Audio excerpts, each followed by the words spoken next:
आज बुद्ध पूर्णिमा है। बुद्ध पूर्णिमा के दिन बुद्ध को बुद्धत्व की प्राप्ति हुई थी। आज ही के दिन उनका जन्म भी हुआ था और आज ही उन्होंने प्रयाण किया था और आज उनको बुद्धत्व प्राप्त हुआ था। ये जो बुद्धत्व है हम सबको प्राप्त हो सकता है। ये ज्ञान हमें एक प्रेरणा देता है कि अपना परमात्मा अपने में है। यदि हम देखें तो हमारे नज़दीक सबसे नज़दीक यदि कुछ है तो हम स्वयं ही अपने सबसे नज़दीक हैं। जब हमें ये पता चल जाता है कि हम ही अपने सबसे नज़दीक हैं, नियर से नियर हम ही हैं, तो अब हमें ये पता हो जाता है कि हमारा ही ईश्वर अपने नज़दीक है। ये चेतना की जो घड़ी है यही बुद्धत्व कहलाती है और इसी बुद्धत्व के कारण, इसी चेतना के कारण ये पता हो जाता है कि अपने में ही अपना योग है, अपने में अपना बोध है, अपने में अपना प्रेम है। तो इस प्रकार ये योग, बोध और प्रेम के ये मिलन ही वास्तव में ज्ञान कहलाता है। बुद्ध ने इसी को नाम विपश्यना का नाम दिया था कि विपश्यना ही वास्तव में स्वयं के द्वारा स्वयं की प्राप्ति है। ये स्वयं के द्वारा स्वयं की प्राप्ति ही वास्तव में मोक्ष सत्संग है, मौन की साधना है। इस साधना में अपने द्वारा ही अपने को ज्ञान की प्राप्ति होती है। कोई दूसरा हमें ज्ञान नहीं दे सकता और ना ही हम किसी को ज्ञान दे सकते। वास्तव में ज्ञान तो अपने में मौजूद है, पर उसी ज्ञान को विकसित करने के लिए तपस्या करनी होती है, साधना करनी होती है। मानव जीवन साधन युक्त जीवन है और इस साधन के द्वारा ही हमें सिद्धि मिलती है, मीन सफलता मिलती है। इस सफलता के लिए हमें सबसे पहला काम क्या करना होता है, अपने दोष को देखना होता है कि अपने में क्या ऐसा दोष है जिसके कारण हमें परेशानी है।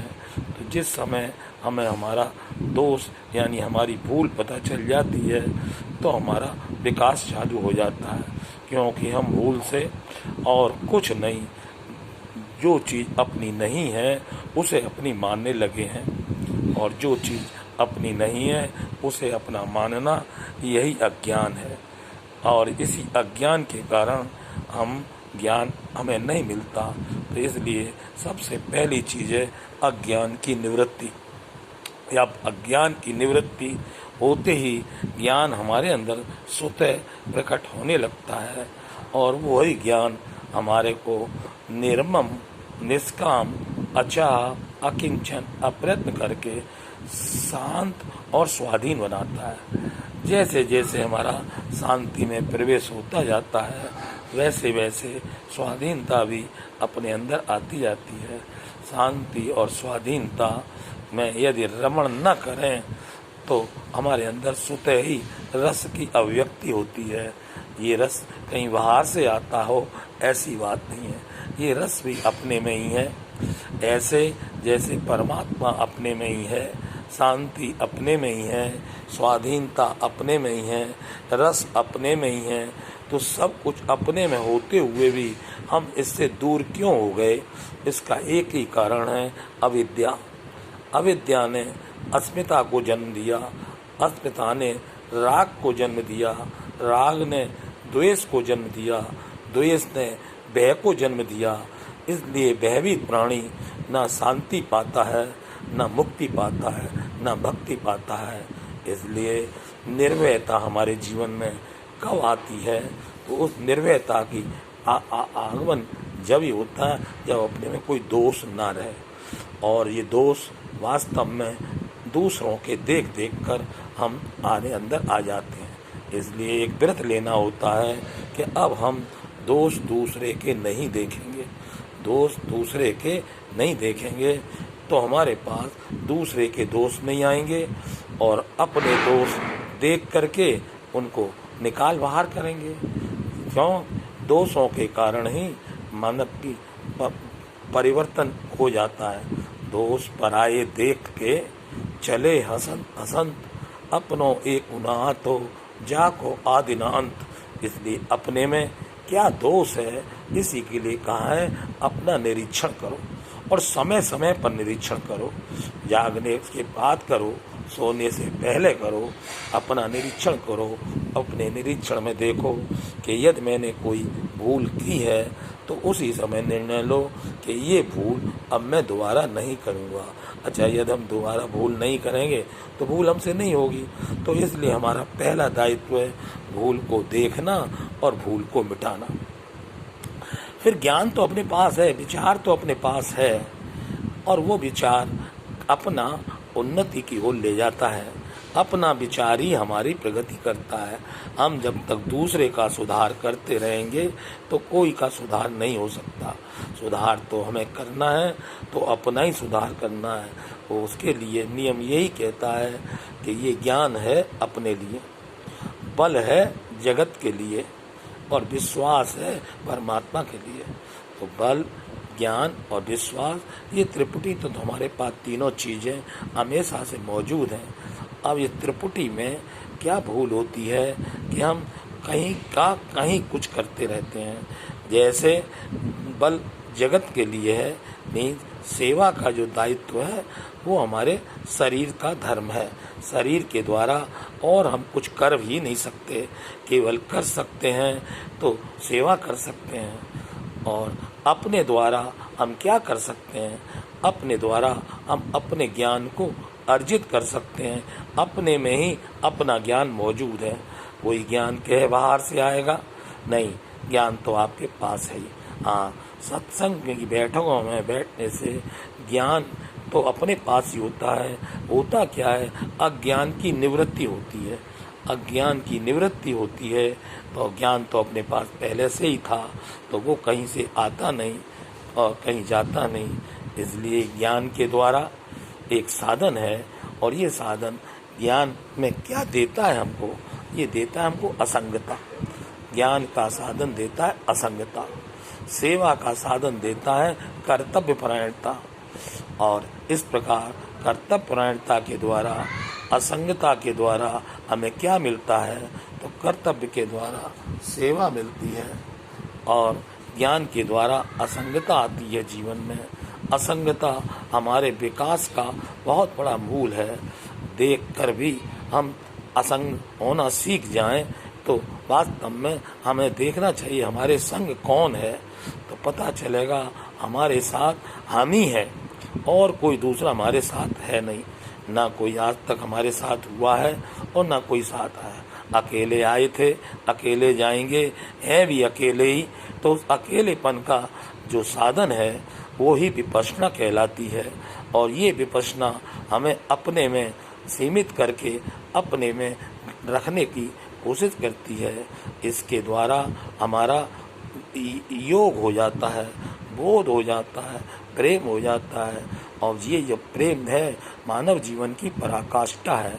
इस प्रेम की प्राप्ति का साधन क्या है, तो बोले केवल साधन तो वास्तव में सेवा और त्याग ही है।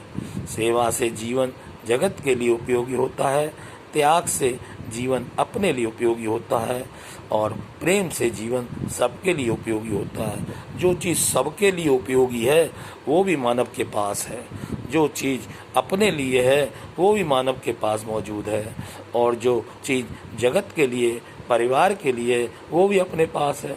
तो बल भी अपने पास है, ज्ञान भी अपने पास है, विश्वास भी अपने पास है। सब कुछ अपने पास होते हुए भी आज हम दुखी क्यों हैं, तो दुखी का कारण एक ही है, वो है अविद्या, अज्ञान। अब ये अज्ञान आता कहाँ से है, तो भूल से। अज्ञान का कारण एक ही है कि हमारी भूल, तो हमारे ऊपर दायित्व है भूल को ढूंढना और भूल को मिटाना। तो हमारी भूल यदि हम है तो फिर हम उस रास्ते पे दोबारा नहीं जा सकते जिस रास्ते को हमने एक बार देख लिया है। कौन सा रास्ता हमने देख लिया है, हमने अपनी ओर मुड़ना सीख लिया है। अपनी ओर निहारें, केवल अपने को देखें, अपने में ही रहें, अपने में ही मस्ती है, अपने में ही शांति है, अपने में ही भक्ति है, अपने लिए कहीं जाने की कोई आवश्यकता नहीं है। बुद्ध भगवान ने केवल इतना ही सा दिया था कि भैया परमात्मा को तू ढूंढता है तो तू जो ढूंढ तो देख, तेरे अपने अंदर ही है वो, और तेरे नज़दीक भी है, नज़दीक से नज़दीक है, वही परमात्मा है और वही तेरे साथ रहता है और तू उसके साथ रहता है। तो हम उनके साथ हैं, वो हमारे साथ हैं। जब दोनों एक साथ रहते हैं, इस साथ का नाम ही योग है। ये योग कुछ काल टिक जाए तो बोध में परिवर्तित हो जाता है। बोध की प्राप्ति ही बुद्धत्व की प्राप्ति है। बुद्ध को और कुछ नहीं था, बड़ी गहरी तपस्या की, बहुत बड़ा त्याग किया, शरीर जर्जर के बिल्कुल जड़ के पतला दुबला हो गया, लेकिन उनको कुछ मिला नहीं। तब उन्होंने देखा कि इतनी बड़ी तपस्या से, इतनी बड़ी उससे कोई चीज़ प्राप्त नहीं हो रही है, तो इसकी प्राप्ति में कहीं भूल है। इसलिए फिर उन्होंने अपना भोजन प्रारंभ किया, क्योंकि उन्होंने भोजन भी छोड़ रखा था, हर चीज़ छोड़ रखी थी। लेकिन जब उन्होंने देखा कि जिस चीज़ की जिसको ज़रूरत है वो चीज़ उसको तो शरीर को भोजन हवा पानी की ज़रूरत है, और हमको स्व को ज्ञान की ज़रूरत है, और सबके साथ रहने के लिए प्रेम की ज़रूरत है। ये प्रेम है क्या भला? प्रेम को समझना चाहिए। तो ये प्रेम वास्तव में 3 मार्गों में से एक स्वतंत्र मार्ग है। इसमें किसी को कुछ न देना है और न किसी से कुछ लेना है। ये न सुख देना है किसी को, न केवल 3 चीज़ें सामने आएंगी, सुख, सुविधा और सम्मान। जब ये 3 चीज़ आवे तो समझ लेना, अरे भाई ये तो देने की चीज़ है, सुख देने की चीज़ है, सुविधा देने की चीज़ है, सम्मान देने की चीज़ है। तो देना है जिसका दे डालो, लेना बंद कर दो। तो जब दे डालेंगे, लेना बंद कर देंगे, तो फिर हम स्वाधीन हो जाएंगे। तो वरना जब तक हमारे पास किसी का कुछ है तो वो हमें देना ही पड़ेगा। इसलिए इस देन लेन से ऊपर उठने के लिए मानव जीवन में साधना की आवश्यकता है। और वो साधना प्रारंभ कहाँ से होती है? उदारता से। ये कहाँ से प्रारंभ होती है? स्वाधीनता से। कहाँ तक पहुँचती है? बोले प्रेम तक। अब हम किसी को अपना मान लेते हैं तो उससे हमारा राग हो जाता है। जब हमारे जीवन में राग आ गया तो एक बीमारी आ गई। अब बीमारी का इलाज, तो बुद्ध भगवान ने यहीं आकर फिर कहा, यदि कोई बीमारी है तो उसका कोई कारण है, यदि उसका कारण है तो उसका निवारण भी है। ऐसा नहीं है कि कोई चीज़ का कारण हो और उसका निवारण ना हो, लेकिन वो कारण क्या है तो पता चलेगा। वो कारण तो वास्तव में कुछ नहीं, हमारी ही भूल है। वरना कारण तो कोई और होता, कहीं बाहर होता तो हमें खोजना पड़ता। अपने में ही कारण है, और वो कारण क्या है? एक कारण शरीर है। उस कारण शरीर में स्थिरता होनी चाहिए। स्थिरता का मतलब होता है स्थिति में प्रज्ञा का होना। यदि स्थिति में प्रज्ञा है, ज्ञान है, तो जीवन आसानी से पार हो जाता है।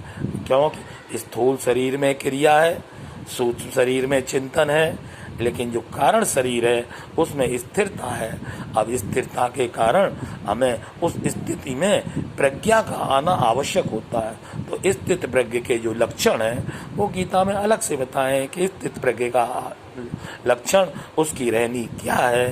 तो कोई साथ में रहने वाला ही देख सकता है। ये किसी को बताने की चीज़ नहीं होती है, ये तो किसी को तुम्हें देख कर ही सीख जाने की आवश्यकता है। इसकी प्राप्ति का कारण एकमात्र भगवान ने गीता में अनेक जगह पर इशारा किया है।